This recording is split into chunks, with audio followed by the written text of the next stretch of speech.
All right, kia ora koutou everyone. Welcome everyone to tonight's session. Thank you for joining us to hear more about the life of a professional structural engineer. My name is Charlotte Toma and I'm a lecturer in structural design at the University of Auckland. Tonight's presentation is sponsored by SESOC. SESOC is the Structural Engineering Society of New Zealand. As the technical society, we aim to promote excellence in the art, science and practice of structural engineering and design. Our membership currently sits at over 2,500 engineers within New Zealand, and we also reach across to some of our practitioners in the Pacific, as well as having sister connections in America. The main objectives of our society are to advance and disseminate knowledge relating to structural engineering. We do this through a technical journal that we publish every year and newsletters to our membership. In addition, we look to promote and participate in the education and training of structural engineers. We do this through running technical seminars across New Zealand.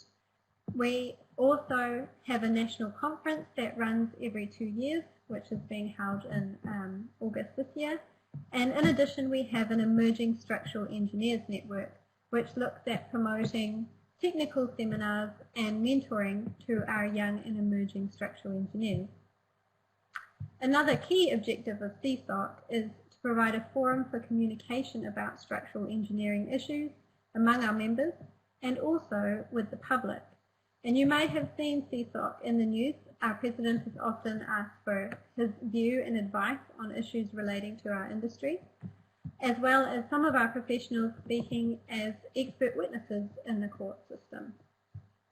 Another key objective of SESOC is to participate in the development of the New Zealand standards, codes of practice and guidelines related to new designs. So not only are we practitioners using the design, but we have our committee involved in how those guidelines are being developed. So that's enough about SESOC. Tonight we have 4 amazing young structural engineers from around the country, Annie, Jess, Fred and Laura, who are all active SESOC members and amazing spokespeople for our profession.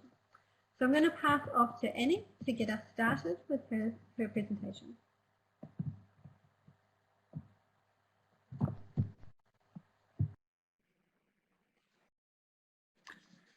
Hi there everyone, I'm assuming you can all hear me. So my name is Annie Scott and I'm a structural engineer born and bred in Auckland. Unfortunately, I might not be able to attend the Q&A session at the end of this presentation, but I've put my email address on my last slide and just feel free to get in touch if you have any questions. So I spent the first 6 years of my career working for Homes Consulting, with 2 of those years based in the Netherlands. And at the start of this year, I started working for a new company called Jensen McCarley Austin, and I'm still based in Auckland. I chose to study structural engineering because I was a bit of a nerd at school and really enjoyed maths and physics, but really didn't want to be a doctor, absolutely petrified of blood. So engineering seemed like a great option, and I'm really glad I chose to do structural engineering. I love the problem solving, I love the constant learning, the coordinating with architects, and I love seeing designs get built into awesome structures. And in my free time, you will probably find me climbing mountains or at the beach in summer. So a significant part of my career to date has been spent on Commercial Bay. A big part of that actually was Charlotte as well. So I worked on this project almost full time for 4.5 years.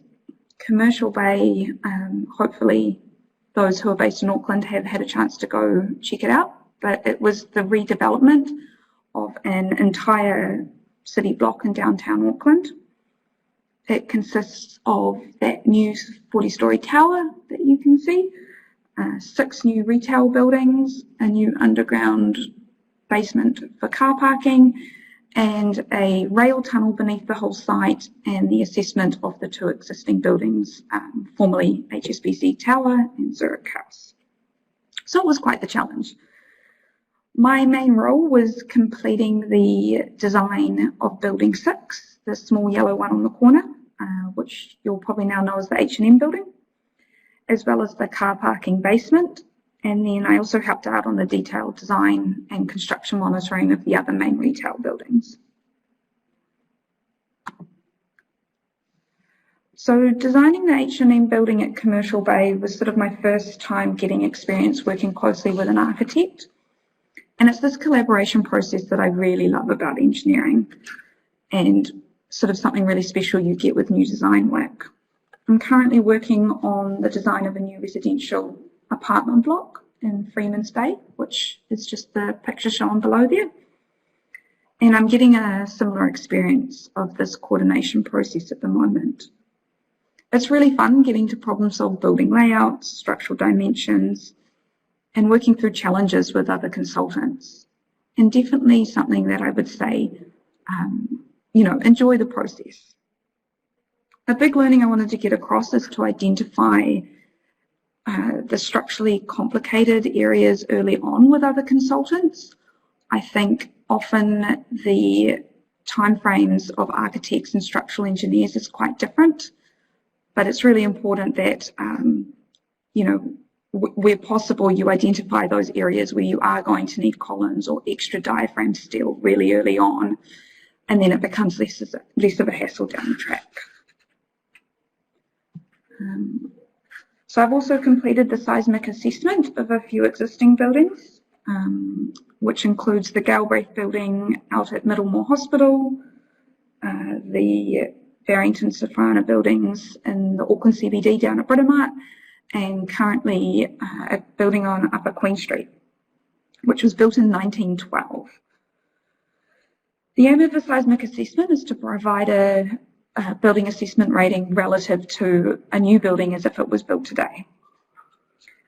Assessing existing buildings really forces you to think about building load paths, failure hierarchies, and how a building behaves during an earthquake.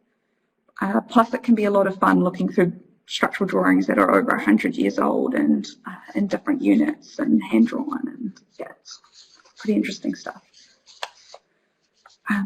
So for older concrete moment frame buildings, they're often pretty lightly reinforced or constructed with round plain bar reinforcing. So to gain a realistic capacity, these buildings are assessed using displacement-based approaches by checking beam and column rotations, using displacement-based techniques and taking into account nonlinear behaviour.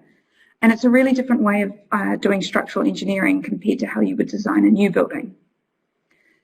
It's an experience I really highly recommend undertaking if you get a chance to do so. As like I said earlier on, you're really forced to think about how a building and materials behave during a seismic event. So man-made earthquakes are occurring in the northern regions of the Netherlands due to fracking. During my time in the Netherlands, I worked for a joint venture company completing seismic assessments on existing buildings, with two examples shown here. Typically residential masonry houses with often very large timber framed barns built on the back of them, which again are often over 100 years old, if not 150 years old. The buildings assessed consisted mainly of buildings with masonry walls, flexible timber diaphragms, timber roofs. So you're really looking at two very different materials, one which is very flexible and one which is very stiff and plain, which meant that, I really had to learn a lot about displacement and compatibility and nonlinear assessment. I found my overseas experience hugely valuable. I really gained an appreciation for the struggle of working in a different country, and especially a country that speaks a different language. Even when in the Netherlands, everyone speaks English fluently. It also exposed me to different software, different processes, different cultures, and I really think that's made me be more adaptable to change and become a more tolerant person. Saying this, I'm also very aware that there's probably a lot of people out there who would love to be doing an OE right now, but it's not possible. So I feel very fortunate to have had that experience. I just wanted to touch on a couple of things that have really resonated with me over the past 6 years and sort of learnings I'd like to pass on. So the first one is communication. I really do believe that communication is essential to a good outcome. As engineers, we do require skills to be really effective communicators because, you know, we're often communicating technical knowledge with fellow engineers and consultants, but also need the ability to explain these really very technical concepts to people who, like clients who may not have a technical background. I think it's really important to know your audience, provide as much technical detail as required, but no more that is then going to confuse people. And learn things to present things in visual form where it can be appropriate or things can therefore be more clear. I really do believe a picture can paint 1,000 words.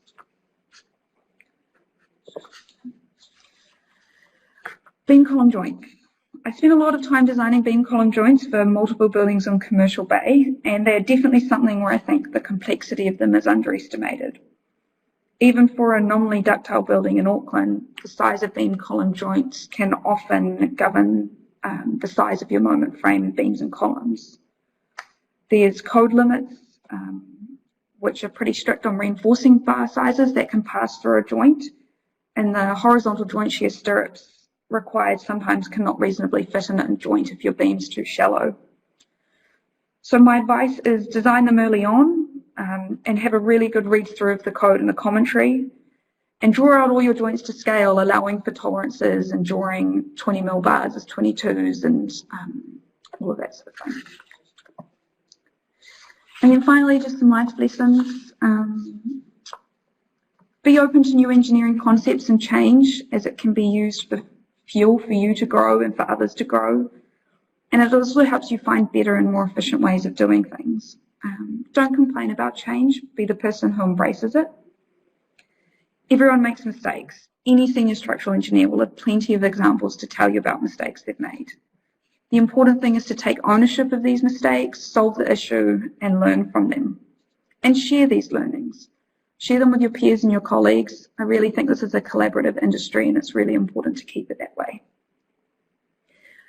For those younger engineers out there, enjoy being a graduate and having the opportunity to learn and ask lots of questions.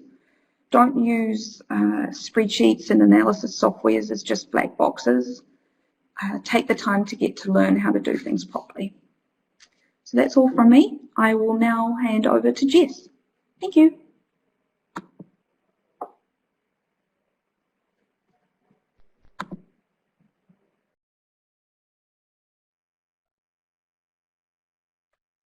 Cool. Hi everyone. Hopefully you can hear me. My name's Jess Awkward and I'm a Senior Structural Engineer with WSP. I'll just tell you a bit of background of why I even became a structural engineer in the first place. I grew up going on every school holidays on site with my dad, where I would sit in the back of the cab. You wouldn't be able to do that nowadays, but that's where I'd sit for 2 weeks, jiggling around, and he'd put me in the bucket and swing me around at the end of the day as a bit of a treat. So I think I'd always been brought up around sites, and we're always going past sites with Dad. But then after school, I thought I wanted to go to university. Didn't know what I wanted to do, so I went to do engineering, but wanted to do chemical and process engineering with the thought of creating beauty products. On the second day of uni, the 22nd of February earthquake happened, and then I saw my city crumble, and I thought I want to be part of the solution to that, and then the rest is history. So I thought I'd just go over my career path to date. So I've been in industry now 6 years. I started off in Christchurch with Oricom, where I spent 4 of those years. And then my partner came home one day and said, let's move to Queenstown, and I initially said no. And then 6 months later, we'd moved to Queenstown. Oricon didn't have a office down here, and so I was hunting for a job, and I got one with WSP as a senior structural engineer. I'd done a few things along the way and been part of some amazing groups. So I always became a SESOC member straight out of uni, always liked the magazines, and also into Engineering New Zealand. Bit of a sucker for punishment, so 2 years out of uni I went back and did my Masters of Earthquake Engineering part-time while I worked full-time. So once I had finished that, I had a bit of spare time, and when we moved to Queenstown, I became the Otago Structural Group Chair with SESOC. I became one of the supporting engineers with USA. I do a little bit of work with the Women in Infrastructure Network here in Queenstown as well, and then last year I did the Wonder Project Rocket Challenge here with St Joseph's.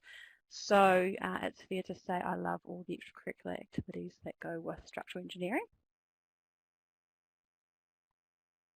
So I thought I'd just go through some of the projects that I've worked on and some of the good and the bad. So I started off on MOE schools. They were fantastic projects to learn on. Quite small projects, so you can go from the concept right through to completion and see all the steps.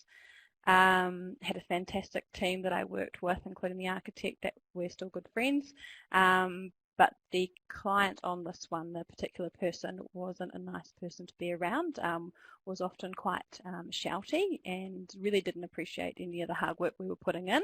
But I was lucky enough to have a good senior structural engineer that led by example, never let it get to him, always just stuck to the facts. And at the end of the day, we delivered these fantastic classrooms for the kids, and that's what was really rewarding to see.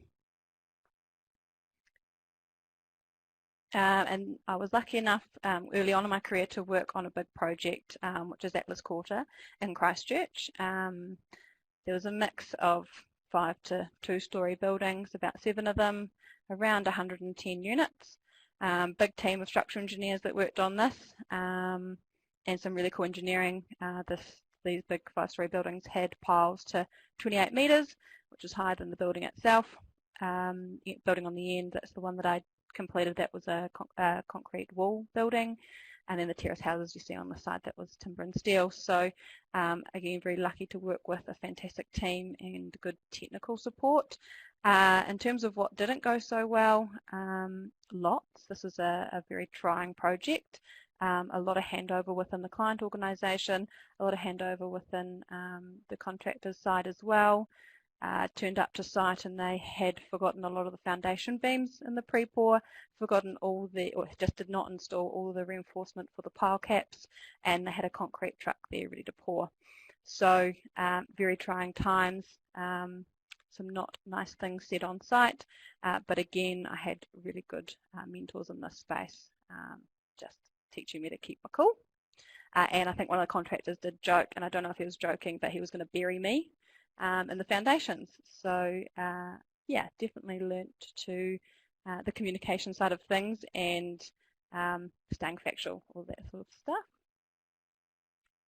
So same client, same design team, actually same architect, but One Central, so Lot 7 in Christchurch again, was a lot better. We'd kind of learnt a lot on the last project as well, and we'd done some pretty cool things around ductile plates between precast walls in this 5-story building. And I guess what didn't work well, again, it was a subcontractor this time that wasn't very nice, and was actually again quite abusive towards a graduate engineer that was on site. So again, they came back to the office, told us, which is fantastic. We were able to tell the client and the contractor, and now that subby no longer works for that main contractor. So again, it's just I've had some great dealings with people on site, but at the same time it can be a little bit nerve-wracking, and some people can lose their cool when they're under a lot of stress. So the best thing you can do is definitely tell somebody or take somebody with you to site. Then moved south, and a lot of stone buildings around here. I work with the Dunedin team a bit, and there's a lot at the university happening, and yeah, everyone's kind of needing the assessments and strengthening done as the time frames are getting shorter and shorter. A lot of these I haven't got too many things that went wrong with them. Mainly what goes wrong is you find what on-site different things on site to what's on the drawings, like you expect reinforcement to be there, or you expect the block to be filled and it's not. So intrusive investigations are very important for these sorts of things, to make sure we know what we're dealing with. And the great thing about when I moved from a big team in Christchurch to a smaller team in Queenstown, where there's a lot of civil engineers, we do a lot of civil structures. So this is the marina in Frankton that I got to do the construction monitoring on, and that's a water reservoir that I'm currently assessing. So I was able to get that breadth of project as well. And this is the one that keeps me up at night at the moment. This is the Luggett Memorial Hall. It's only a 400 square metre build, but what makes this complicated is it's the first commercial building that will be a passive house standard design. And it's also going to have panelised construction out of a new factory in Cromwell. So it's certainly comes with its challenges. The structural engineering is kind of the easy part, but the coordinating with everybody has been really good because we've got a good design team, but also very challenging. So again, that communication is key. I haven't started building this thing yet, so so far so good. I thought I'd do a quick day in the life of, and instead of picking a cool day where I go on a helicopter to have a look at Rockfall, I picked today. So this morning I had a phone call with another team around a timber platform, and we were just reviewing how we were going to do that because it's getting quite high, and trees only come in a certain length. Then I had a phone call with the project manager around some tender questions because we've got a project out for tender at the moment.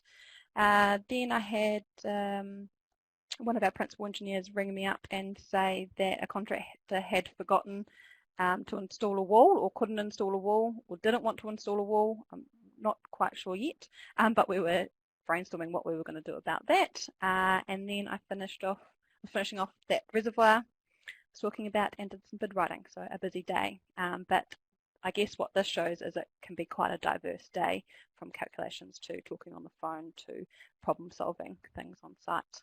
To winning jobs. And then finally, I just thought I'd go through things that I was either told or things I wish I was told. So no particular order, but find a mentor and have regular catch-ups with them. I'm also quite greedy. I have more than one mentor, and they don't necessarily have to be in your organisation or in your discipline. Find your why. I think I was able to find my why pretty early on in my career, particularly around the earthquake engineering. But if you still haven't quite found that, that's fine. But just talk with your mentor, and certainly make sure structural engineering is something you really want to do and you're passionate about, and so you can enjoy coming to work each day. Always get your work reviewed. Sounds very simple. But I often see things are getting rushed out the door and we just don't take that time to review. Review early, review throughout, and we all make mistakes. And so the most important thing is we find them before they become a problem. Read, learn, listen and repeat. So I think just like Annie was saying, just lap up learning, because before you know it, you'll run out of time to be learning. So really make the most of it. When you think I'll come back and read that paper, just read it now. Actively participate in industry events.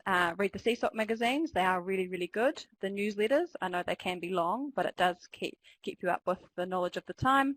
And if you're lucky enough to go to conferences, I definitely recommend.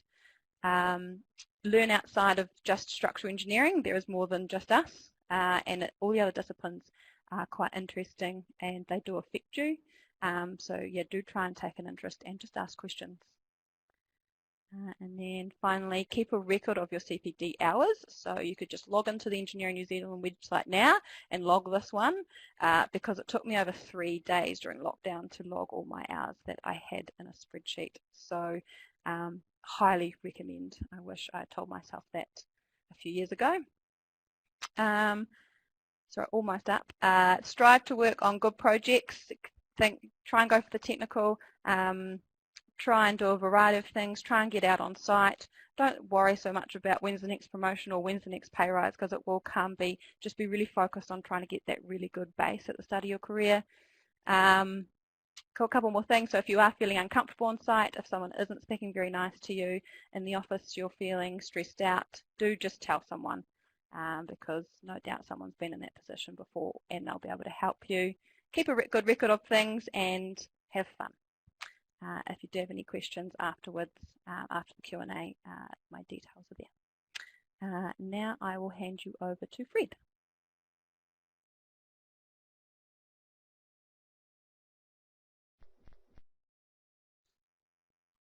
Hey Jess, thank you for that. That was really, really cool and insightful. Cool. So my path may be slightly different to a lot of the other speakers, only that I'm not originally a Kiwi, been here a while and kind of settled here. But my background is originally from France and ended up living in the UK for a long time.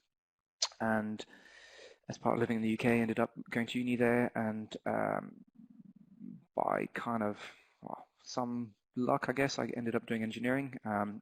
Ended up at University of Bath and did a Masters of Civil and Architectural Engineering, which was a cool course. It was mixed with architects, so you got to do mixed classes with them. You got to see their approach quite early on and kind of gauge whether or not that was a likely profession that you liked and enjoyed. It had placements, so I ended up doing placements in Oxford and Dublin, working for engineering firms over there. And outside of that, I also did a couple of placements at architectural firms, doing drafting, kind of anything kind of related to the industry to get a bit of an idea of what else I could do. My thesis ended up doing stuff on conservation of buildings in Morocco, which meant that I ended up going to Morocco, and it came in quite handy that I spoke French, so that made things a lot easier to kind of interact and do that there. After that, I kind of bounced around a little bit. Started doing site work, worked for a facades company, did providing new cladding for a hospital building over in Oxford, and did the site engineering related to that. That kind of gave me enough money to go traveling for a little while, so then came back and got a graduate job at Atkins in Bristol. And did bridge engineering, motorway gantries, and civil related stuff. I guess I got an experience of that and gauged that I wasn't too happy with that field and preferred to do more buildings. So I got a job with an engineering firm in Bristol that was a lot smaller. Went from hundreds of people to just about 20 people in the office. And got to do a lot more hands-on stuff, got to do my own kind of site work and manage my own projects, which was quite cool. There I did a lot of conservation of existing buildings, refurb of existing buildings, working with listed structures, small kind of schools, and was able to kind of manage a lot of the projects myself, which was quite cool. On from there, I got a job in London for a company called Adams Care Taylor. That was kind of a step up and pushed me a lot. They worked on very cool big projects, not just in the UK, but stuff around the world. Did a lot of work in Norway, the US, Italy, Middle East a lot, North Africa and Sweden. And that involved the projects being kind of based over there and kind of going on trips to work with the teams out there, which was really, really cool and insightful. The projects range from big museums to cultural buildings like theatres. Some of the pictures there's a museum in Dubai.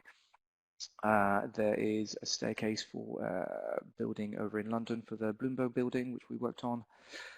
There's the theatre building with Zaha Hadid in Morocco, and I guess leveraging on some of the skills that I learnt, and also the fact that I could speak French pretty well, I got to be based over in Morocco and Algeria for a lot of projects out there. Did a secondment over in Libya as part of that training there, which was kind of cool but kind of dodgy at the same time. It was just before some of the issues broke out there and some of the civil war, so we got out really quickly, but really insightful to train engineers out there. And stints over in Dubai and actually Bahrain. I did a lot of work in parametric design, kind of involved in the parametric design team over there, and learned a lot of skills that I kind of keep up to date now. Did a lot of tutoring at universities, was involved in tutoring at KTH University over in Sweden, and got to go over to trips over there for that. And then since then I ended up moving over here and being based in Auckland at Homes. So through that I've been involved in projects at Sylvia Park, redevelopment of the Galleria, new offices built out there, Christchurch Justice Precinct, Albany Swimming Pool, and there's lots of them that I forget, assessments and all kinds of other smaller projects. Right now I'm designing the one down at the bottom left, which is a new tower and hotel building down at Sylvia Park, and doing another office across away from there. It's been pretty insightful, and I guess some of the surprising challenges that I've learned along the way is that engineering is a real common language across all countries. I'm pretty lucky to have been able to work in different places around the world, and you should definitely take up that opportunity if you have it. But don't be put off by the languages, because a lot of the engineering language is in English, which is pretty fortunate. You can pretty much pick up the same principles on different countries and be able to practice in different countries. Related to that, I guess, is some of the chartership and the principles in which you're being chartered are very similar from country to country. So if you do it across in New Zealand, which is highly recommended, it will enable you to work and become chartered in different countries as well, such as the UK or the US. Engineering enables you to be on large, small projects, any kind of thing, but it's great to work in that collaborative atmosphere with architects. Parametric design and Revit modeling and BIM modeling are all kind of things of the future that I absolutely love and really recommend you get involved in. And along the way, it kind of enables you to become and go full circle and become back involved with university work and helping along the way form new students, either in architecture or engineering. I thought I would showcase one project that I worked over in London. It's the Gardermoen airport in Oslo, and it was the Terminal 2 extension that they did as part of that project. That was the kind of fishtail shaped project on the south side there, and then there was also a new station roof that we did. So as part of that project, I was based in Norway for stints, kind of week periods, kind of working with the architects over there, going back to London, working on the structure. We, as part of that project, did just the roof. So it was a timber glulam roof, about 50 meters wide, 200 meters long, absolutely huge bits of glulam. I think they were 2 meters deep. So it's real kind of big stuff, huge connections. But it was all based on a structure that we were provided. So we were working with the local engineers out there doing the rest of the pavilion below that, and working with the architects based in Norway, developing those concepts and pushing them through. It involved a lot of parametric design, so developing multiple iterations of the roof shape and form to kind of end up with the one that you see today that's been built. It got built, I guess, after I left that London firm. So we went through the concept design, detailed design, and kind of passed it over at that point. But it was pretty cool and pretty insightful. So that was it. I will now pass you on over to Laura.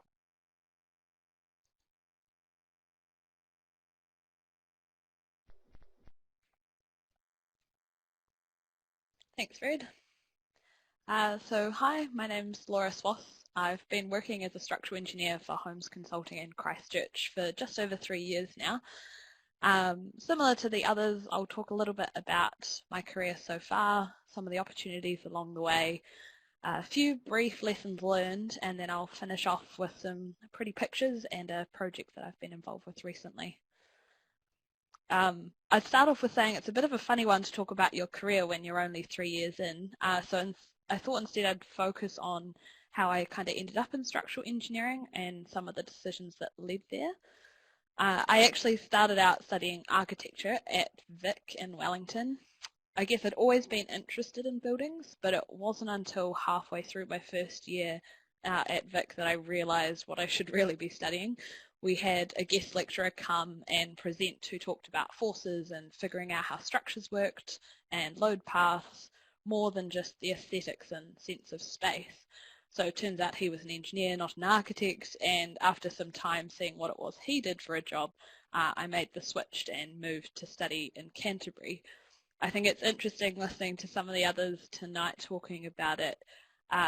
What you realise once you start working is that there's a lot more crossover between architecture and structural engineering and the best outcomes on projects are when you have that really good collaboration between them both.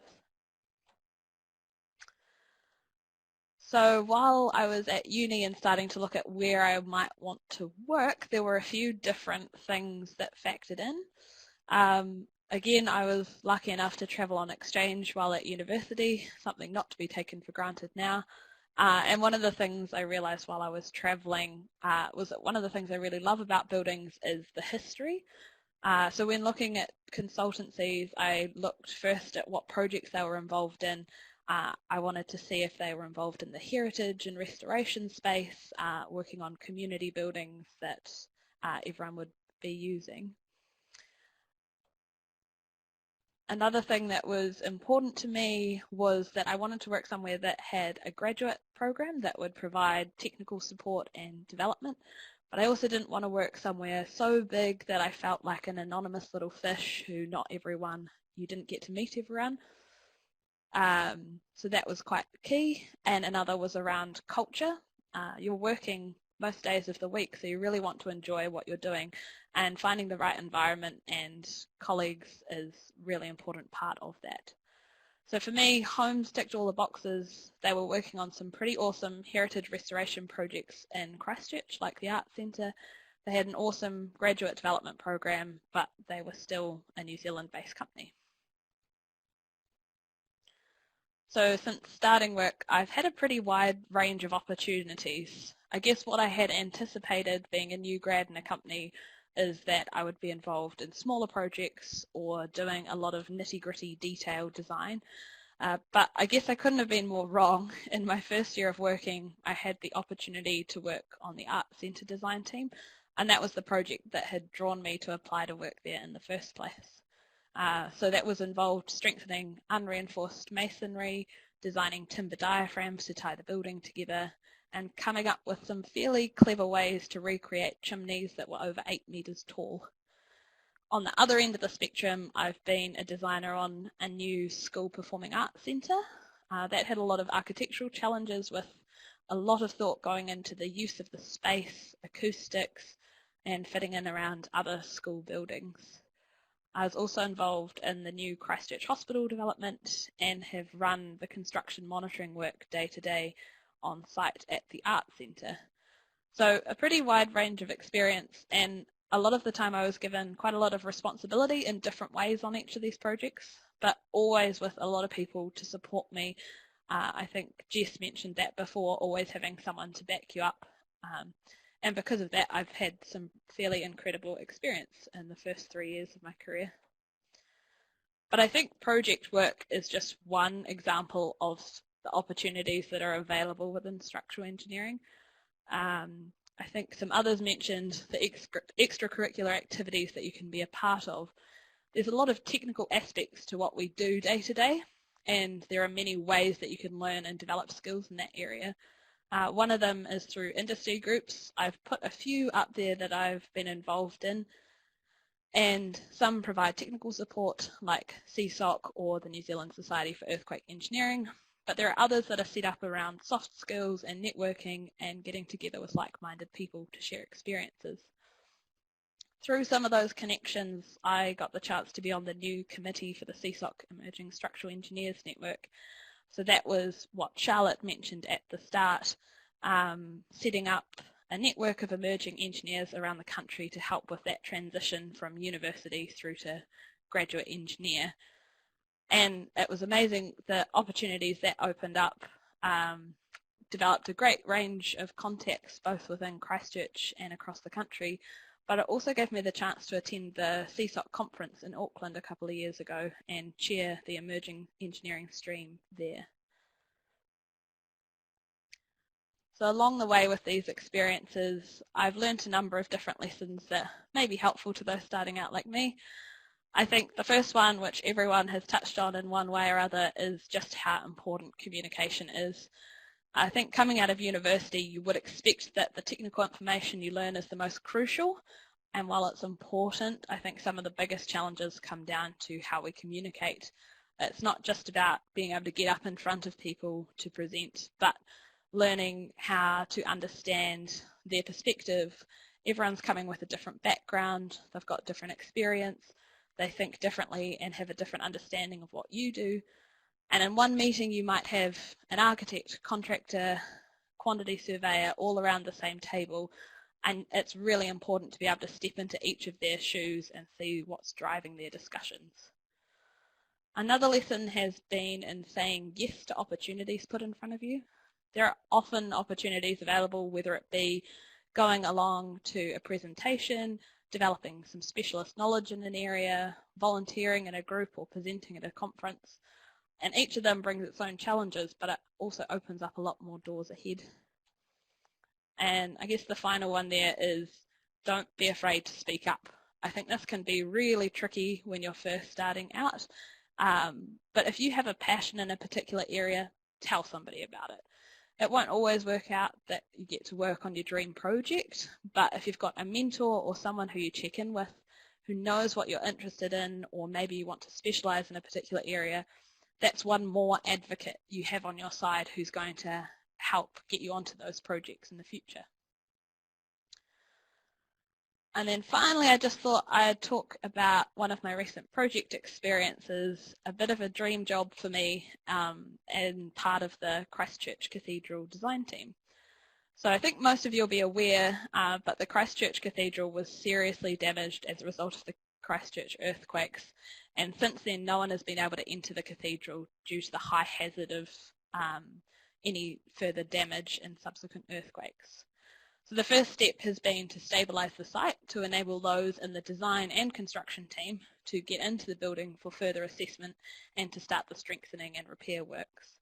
That phase has already started on site with some large steel frames going in to hold on to the heavy stone masonry, and you can see one of those that's just been put on site a few weeks ago in the picture there.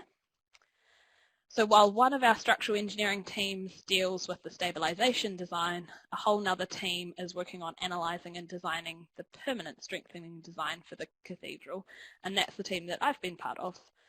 One of my main design responsibilities is the analysis and design of the new bell tower at the front of the cathedral. You can see it in the left picture there.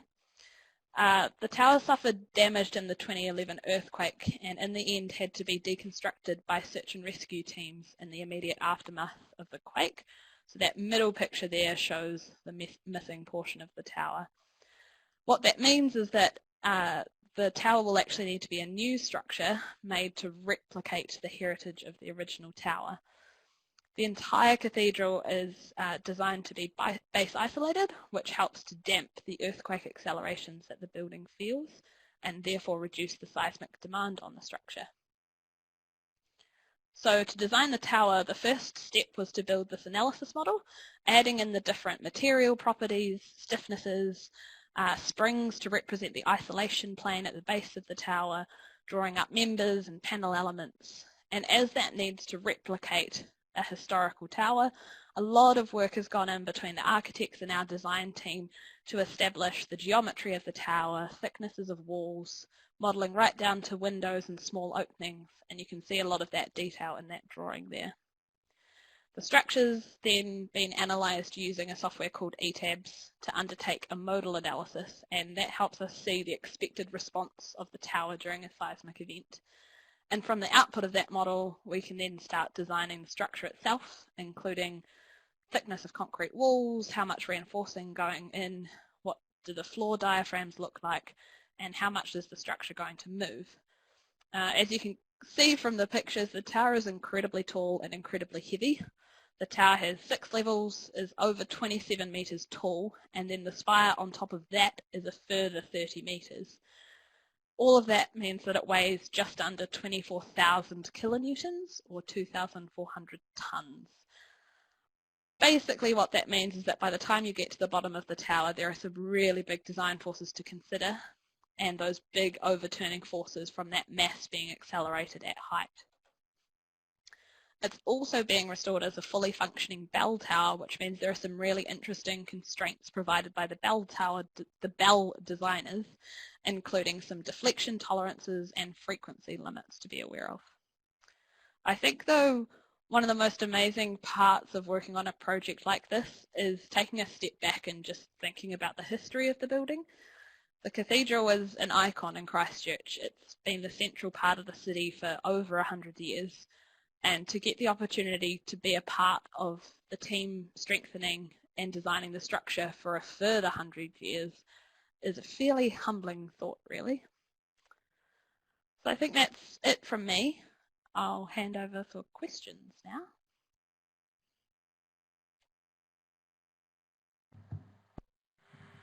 Okay, fantastic. Thanks so much, Laura and Jess and Fred and Annie. That was fantastic. We do have some questions, and if you have some more questions, please send them through on the panel. Our first question, I'm going to aim it at Laura because she's most recently graduated. What would you say is the biggest challenge in the transition from learning the theory at university to being a practicing engineer? I think one thing I found when I first started, definitely in the first few months, was just how overwhelming it feels at times. There's a lot of information. There's all sorts of different types of materials and building types and getting to grips with all of it. But I think the most important thing is you're going to get taught all that you need to know on the job. All of that information that you've learned at uni is just the basis for the learning that you're going to do on the job, and getting all that guidance that you need to understand where you're going and things like that.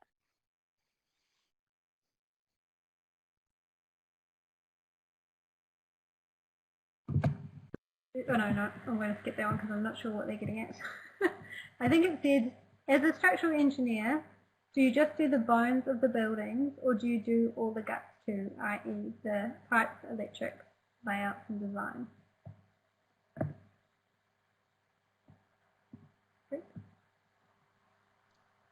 Oh, sorry, good at me. I guess it kind of depends on which avenue you take. If you end up doing electrical engineering or mechanical engineering, then you might end up doing a little bit of that. I guess it's quite useful to understand the basic principles of those kind of other disciplines, such as service engineers, just to be able to make sure that the design is holistic, that you incorporate whatever they need as well as the requirements of what an architect would need. So I think it's worth knowing a little bit about it, but not necessarily everything if you're doing structural engineering. Okay, next question, I think Jess would be great to answer this. How do you find mentors and how official a role is that? So I have found a lot of my mentors through my organisations, and often the organisations will have a system set up, but it can also be as simple as you finding somebody that you see as a leader, and you could even just go up to them and talk to them and say, would you like to go out for a coffee? Can we have a meeting? So it can be as informal as that. I think there's something through SESOC, is that right, Charlotte, around getting mentors as well? And I think Engineering New Zealand also might do one as well. So there are plenty of avenues, or if you go to some of the networking events that Engineering New Zealand or SESOC or anyone put on, you might find somebody there as well. So you just put yourself out there. Great. So both Laura and Annie talked a little bit about the assessment of existing buildings. There's a question here, and we might try and answer it in general terms, but what they're trying to get at is how do existing old buildings, so existing buildings and their materials, how do we check that they comply with current standards and codes since we don't use those materials anymore? So thinking like stone masonry or unreinforced masonry. Yep, that's a good point. The simple answer is if you are using the new design standards and codes, then yes, there is no way to design an unreinforced masonry building. Instead, what there are assessment guidelines, so that's used to, I think Jess mentioned a little bit before, around determining what the capacity of a building is compared with an equivalent building if it were built new. But yeah, it's a little bit complicated. It's a lot more thinking about load paths a lot of the time rather than thinking about the nitty-gritty detailing side of things. And once you've got the fundamentals of the load paths, then there's more analysis that you can do as well to support that. We have a question here on CPD hours being mentioned as something to keep a track of, and then the question being, what are they? So they are continuing professional development hours. So as a technical member of Engineering New Zealand, we need to continue to keep our technical learning and skills up to date. So we agree to basically keep a track of our technical learning along the way and complete so many continuing professional development hours every year. That's what that is. We have a question here. How much does sustainability and the environment play a role in design? Is it an important factor in your design work? Jess or Fred, is that something you'd like to answer? Sure. It is fairly important as, well, it's kind of something that's going to be a bit more of a problem as we go down and design more, and something that people look at a lot more. So I think you need to be aware of what the sustainability requirements of a building might be. It affects, I guess, civil engineering a little bit more than structural, because they are able to do a little bit more about it. When it comes to structural, your main kind of aims are maybe to target recycle concrete, timber buildings, something that's a little bit more environmentally friendly. So I guess you need to be aware of what the general principles of sustainability are and how they apply. And if you really do like that kind of avenue, then there are specialisms that you can kind of take in that. We have one last question currently for Laura specifically. What was the biggest problem you faced when switching from uni to work career? I can't think of any problems, I guess. I guess the challenge is more around in building your confidence. When you're first starting out, you've come from uni and you think you know all of this great information. They've taught you absolutely everything you're going to need on the job. And the reality is pretty suddenly you realise that actually no, that was just the foundation work and there's a lot more to learn. So I think that's probably the biggest challenge. But as I said, there's a lot of support out there to help you build that development, and that just comes naturally as you progress through your career and you get more and more experience on different jobs. Fantastic. Okay, we have no further questions at this time, so we said give it 10 seconds, and if nothing pops up, then we will say good night.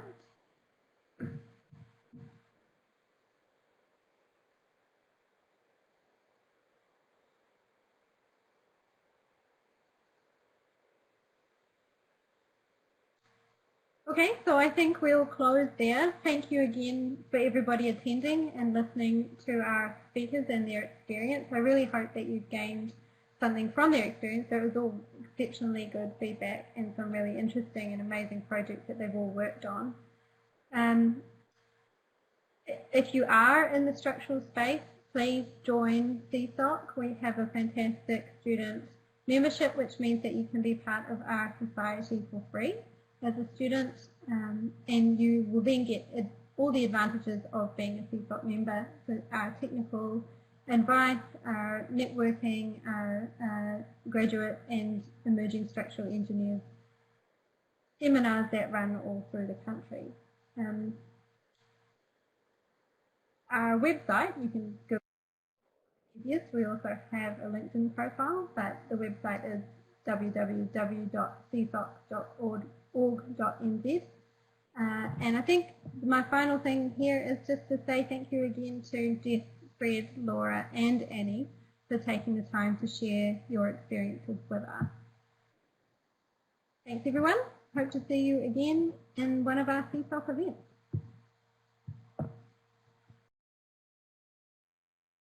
Cool, thanks guys.